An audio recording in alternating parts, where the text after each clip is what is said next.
What's the meaning of bushel?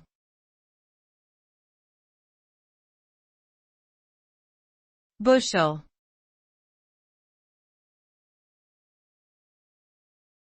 Bushel.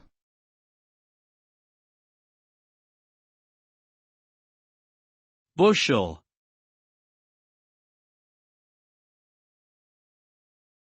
Bushel.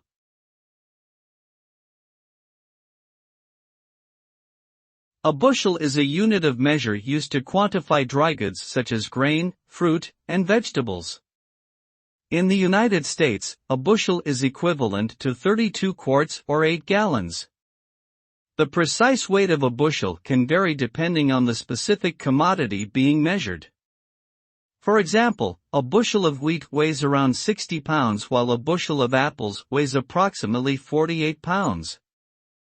Understanding the concept of a bushel is important for farmers, merchants, and consumers alike, as it helps ensure accurate measurement and pricing of goods in the marketplace.